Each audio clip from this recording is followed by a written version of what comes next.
I'm tired of this. I got to figure out ways to pay less money. Into the trust is not a capital gains tax event. You don't have to do a 1031 exchange. You don't have to move to Puerto Rico. You don't have to do any of that. Let's say that I get $20,000 a month combined from all my doors. That money comes into the trust as passive income. So it's almost like having individual LLCs for each property. If you got $1 million of net taxable income in an LLC, you can move as much as $970,000 of that over to the trust through a leaseback strategy and limited partnership profit sharing. Most property owners live in fear of the government coming knock on their door and saying, we're going to build a road through your front yard. Your land is inside this trust as a trust asset. We can't do anything. Hi, everybody. Jose Luis Morales here. Welcome back to another episode of the Morales Group Show. Today, we have a very special guest. His name is Don Thornton. He is a real estate investor, and today he's going to be talking to us about a Spendthrift trust, or the long name, non-grantor, irrevocable, complex, discretionary Spendthrift trust. And I said it all the first time. So welcome to the show, Don. How are you? I'm doing fantastic. I really appreciate you having me on. Of course, same here. So I'm excited about this episode. And the reason is that I found you on social media. Anytime I hear about ways to save clients money, provide additional asset protection, it gets me super excited. So for our viewers that don't know who you are, who is Don? And then how did you get involved in real estate investing? And then specifically, how did you learn about the Spendthrift trust? Well, I am known as your tax savings best friend because most of us overpay on our taxes.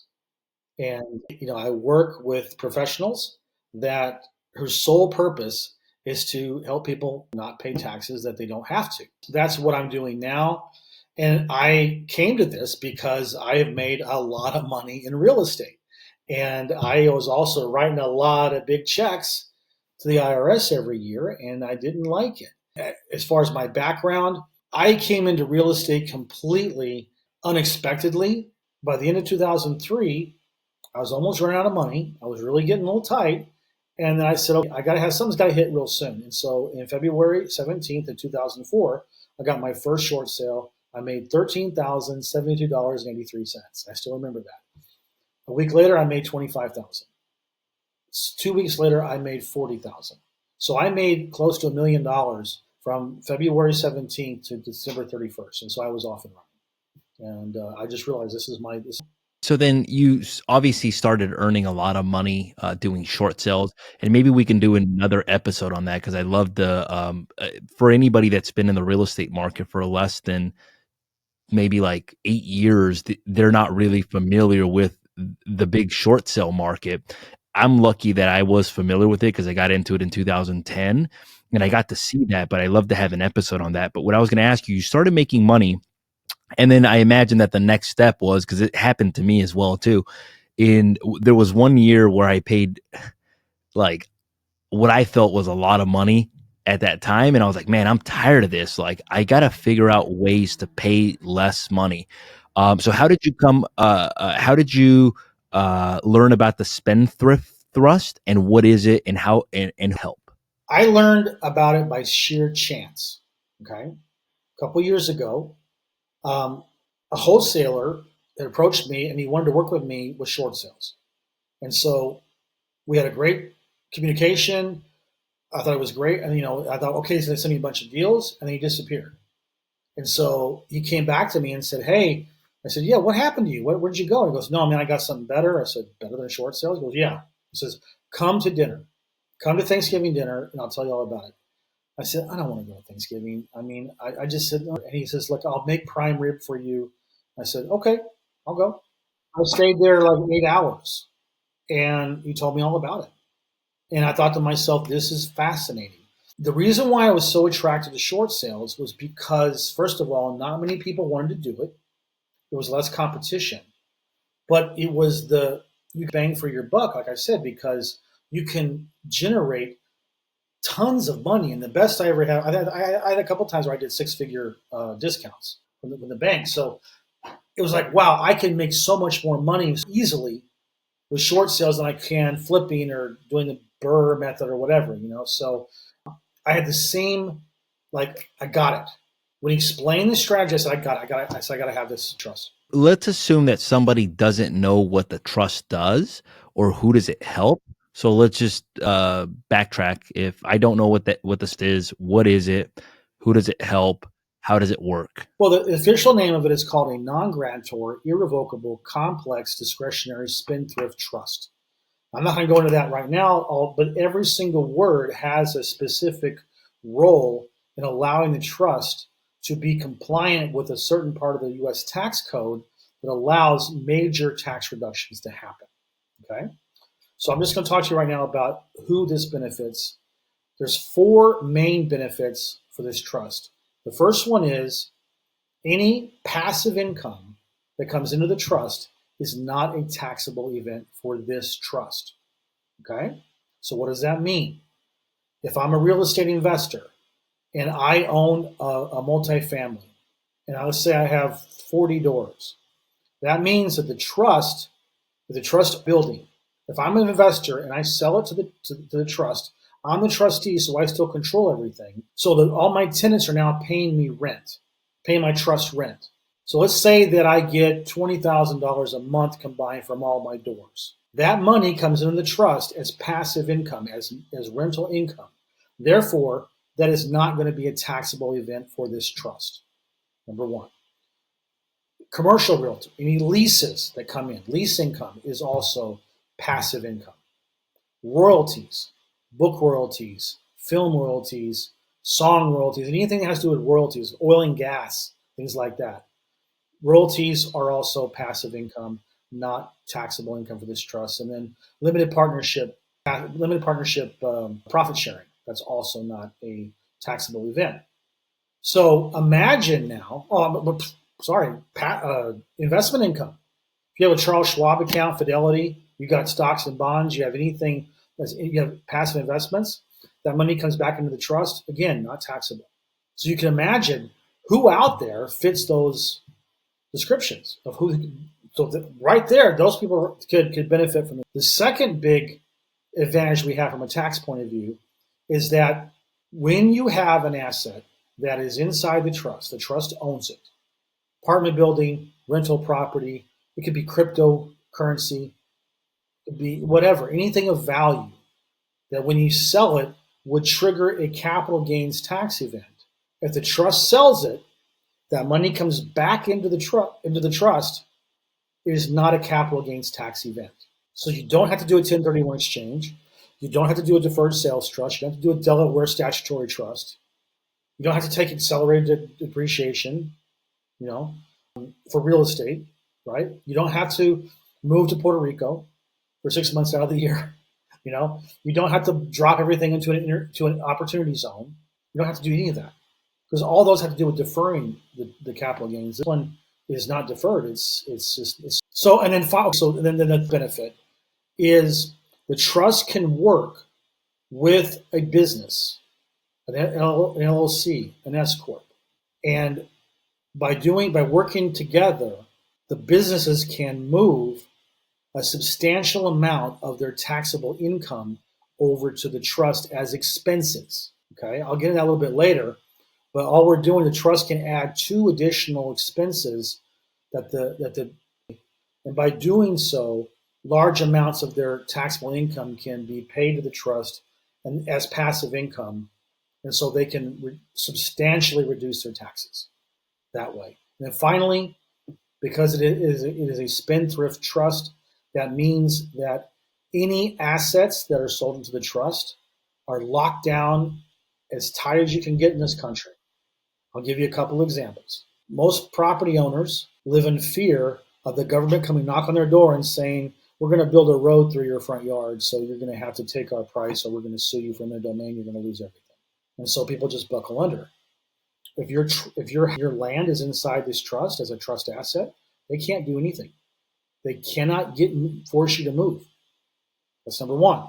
Number two, I'm sure a lot of you people have heard about this wonderful gentleman called O.J. Simpson, and he had the Goldmans filed a civil lawsuit against him, got a wrongful death judgment against him for $34 million. We're like 20 plus years in, but OJ had the foresight or had good advice to sell all of his assets into a trust with a spendthrift provision before the civil suit was instituted or was not instigated, but was started.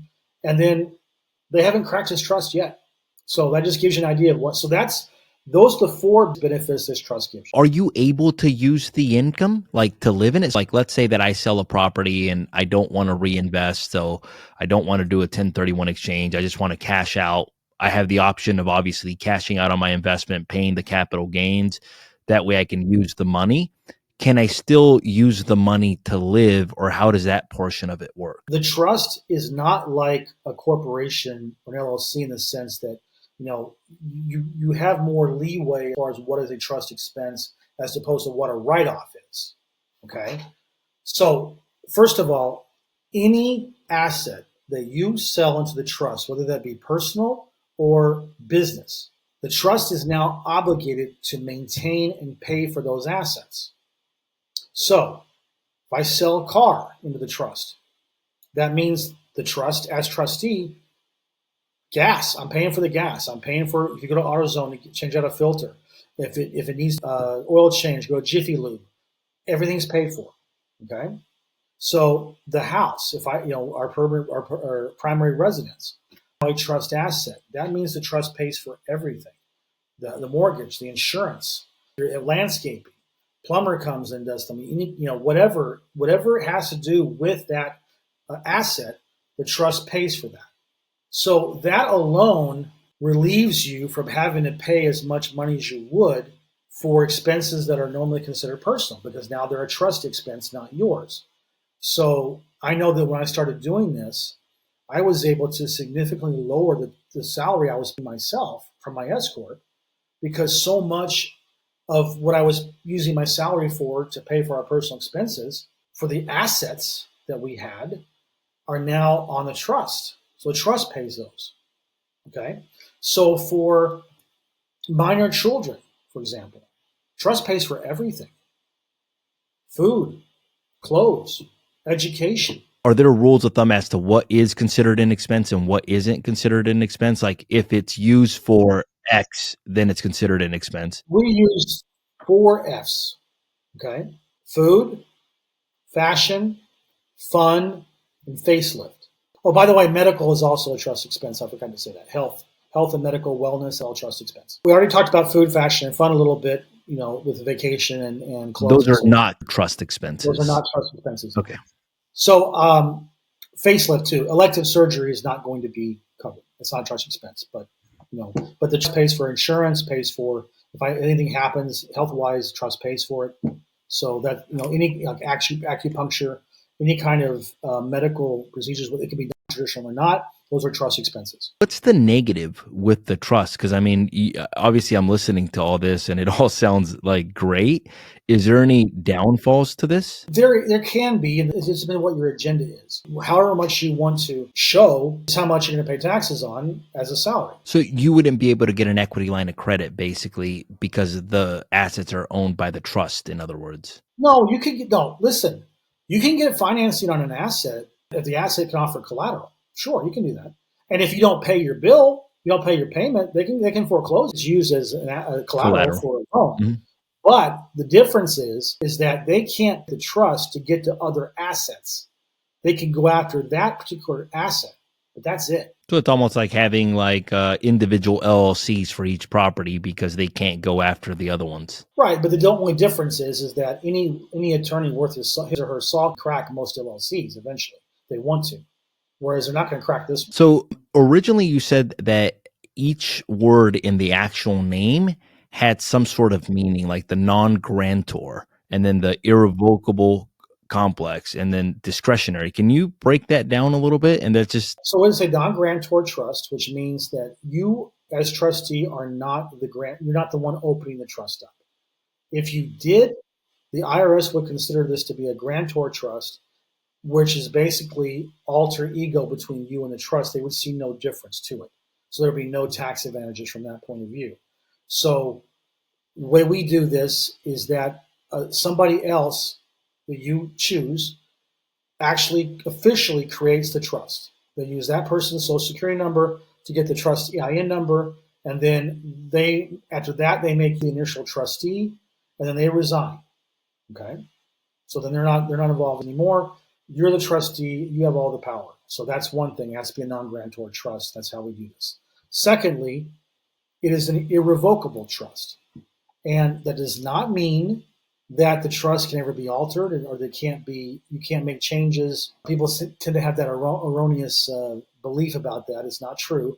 All it means is that you can't transfer assets into the trust. It means they must be sold and the sale must be final. So when I sell my car to the trust owns it. The trust is going to be on title. I no longer own it.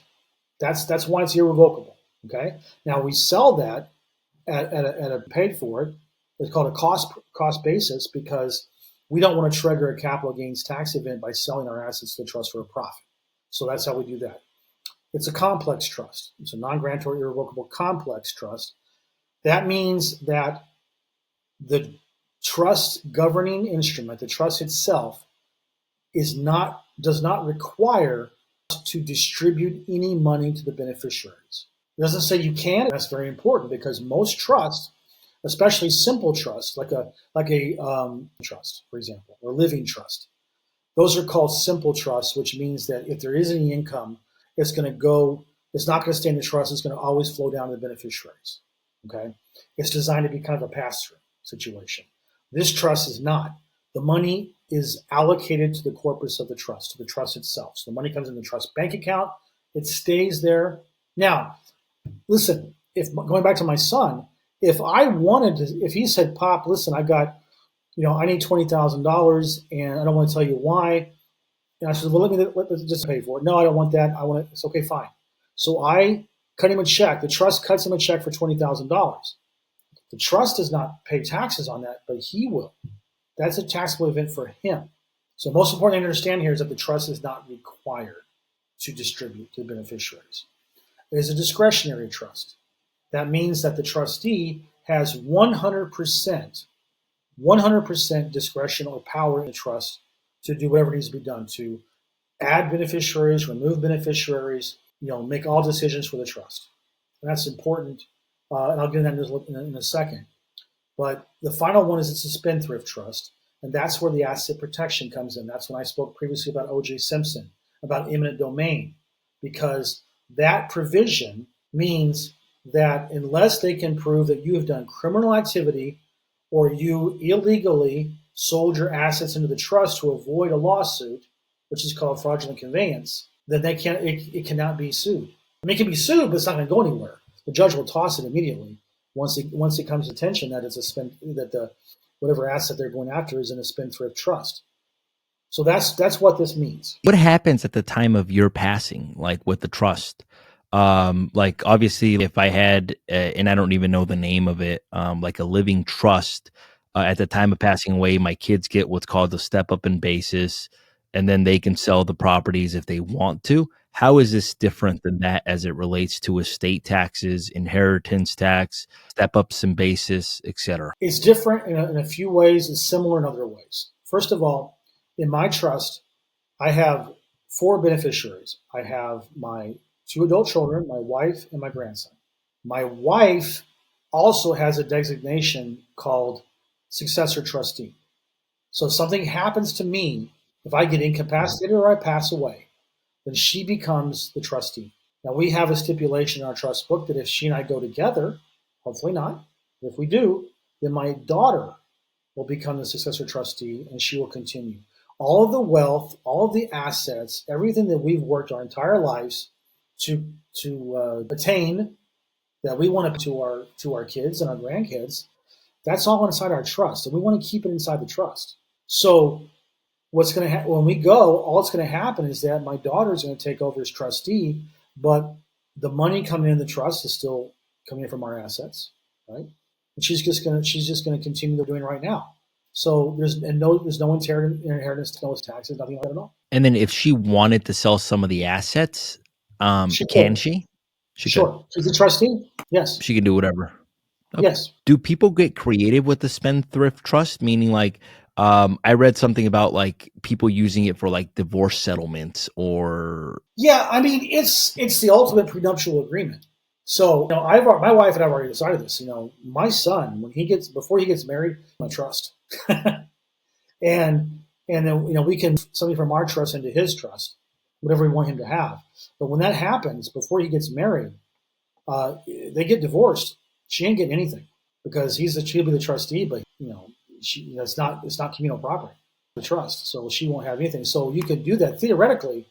I mean, you're a pretty horrible person, I guess, if you do this. But I mean, theoretically, if you're married, I mean, I could screw my wife so bad if I wanted to, because all of our assets, everything's inside this trust. I'm the trustee. I have 100% control. If I want to say, "See you later, honey," I could remove her like that from the trust. if somebody was thinking about getting divorced, they could actually create a spendthrift trust ahead of time, transfer all the assets there with a husband and a wife. You sell them, and if it's communal property, it has to be sold into the trust for both of them. So it's not like you can get away scot-free. If you decide to do that, you get divorced. And remember, with my wife, it was all communal property, so most of it. But let's say the trust owes her X amount of money, so the trust isn't going to have to pay her because there's a legal document that says it owes her half of whatever we sold her in the property. So she still gets access to that, but she can't get the properties. She can't get the income. What about costs? Like, is it like, do you have to make a certain amount of income or have to have like a certain amount of net worth in order for this to make sense? I don't want to put a label on it because I have one client that makes a little over $100,000 a year. He's an owner operator truck driver, but it makes a lot of sense for him because, I mean, for him, he pays like $10,000, $12,000, $15,000 a year in taxes. And with this, he does not pay a tenth of that now. But most importantly, he sold his rig into the trust. The trust is leasing it back to his LLC. So he's saving a significant amount of money by the LLC paying the trust rent or lease for that rig. But more importantly, what if he gets into a catastrophic accident? What if he kills somebody? I mean, think about that. That's the worst case scenario, but it happens a lot.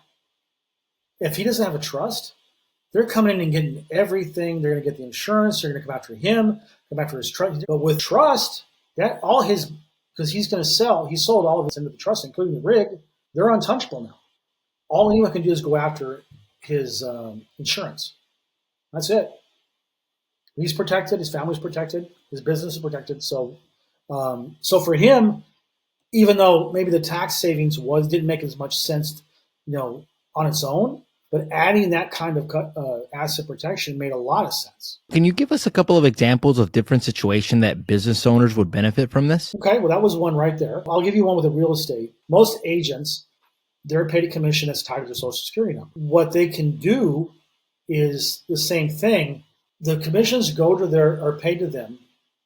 And of course, all that's going to go down to their Schedule C in their tax return. So they're going to, normally that's, they're going to be taxed on that. But you can set up a business trust with this regular trust, the non-grantor trust that we do, Spendthrift trust. And so that real estate agent can sign, the trust can do a personal service or professional services agreement with her as a real estate agent. She keeps, 95% of her commissions can now go over to the business trust, and she's going to run her business through that. She's going to run her, pay all her expenses and so on and so forth. And then her Spendthrift trust is going to sign an agreement, limited partnership agreement with that trust. So whatever's left over can move down as limited partnership profit sharing into her beneficial trust, which is not going to be, it's a passive income taxable for this trust. So by doing that, she's legally moving a huge amount of her money over to the trust. But it's as an expense. Listen, there's a concrete bedrock of the assignment of income that he or she or it, whoever earns the income, pays the taxes. Okay, and so when people hear this, they think, "Oh, you can't do that. You're violating the assignment of income doctrine," but it's not, Because if she took that 95,000, let's say she had a commission for 100,000, she took 95,000 and moved it to the trust. That's taxed. That's not. You can't do that.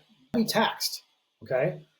But by doing it this way, all she's doing is adding additional expenses to her as an agent.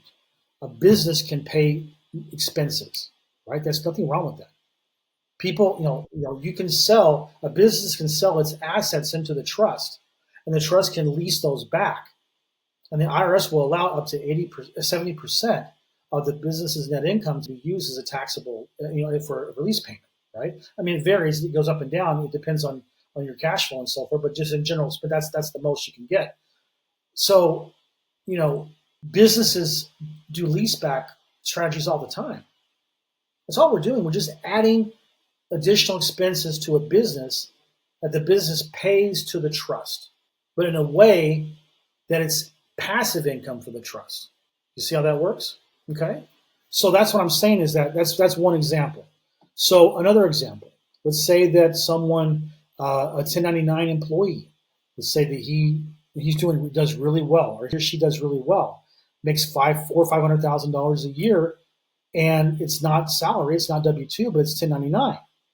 So in this situation, what they could do is have their clients pay them LLC, make the trust as much as a 90% limited member, multi-member LLC. They're controlling member, but they only have 10% maximum. Okay, and so what will happen is that 1099 person will send the assets of the LLC to the trust.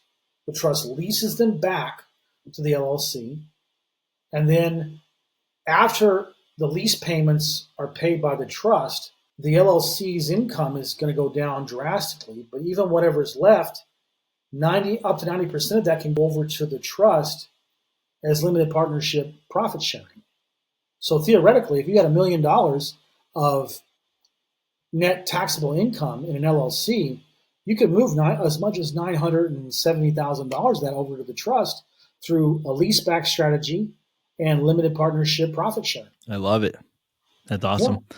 Is there anything else that you think that would be helpful to our viewers as it relates to the Spendthrift trust? The part of the tax code that makes this legal is IRS Code 643B, right?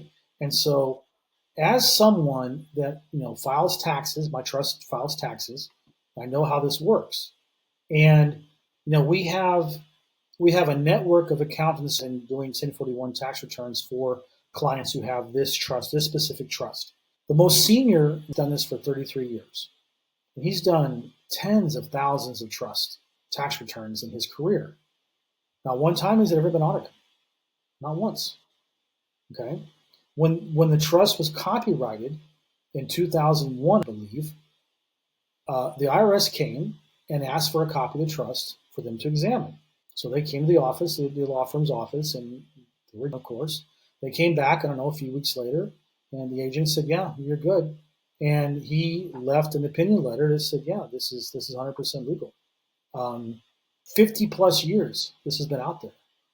And so I hear a lot of people saying it's too good to be true. It's like, well, yes and no. I mean, it was the idea of being, Columbus going to China was too good to be true, but he made it to America.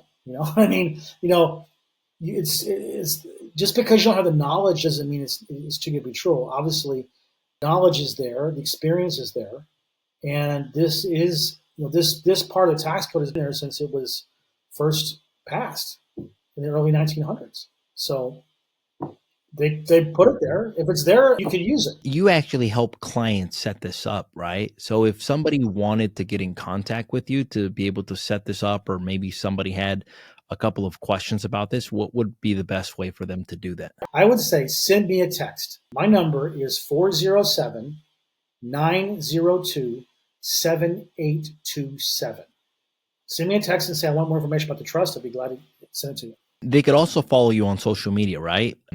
As well, too, if they wanted to. I'm big on TikTok. You can find me at Ironclad Trust. I'm on YouTube, youtube.com/senior, SENIOR, trust specialist. I'm on Facebook, Instagram, LinkedIn. So yeah, just you can find me. I want to say thank you guys. Don, thank you so much for coming on. This was another episode of the Morales Group Show. Today we talked about Spendthrift Trust, non-grantor, irrevocable, complex, discretionary Spendthrift Trust. If you like this episode, make sure to hit the subscribe button. If you feel that the episode would be helpful to a friend, make sure to hit the share button. Thanks again, Don, and I look forward to doing another episode maybe on short sales with you. Thank you.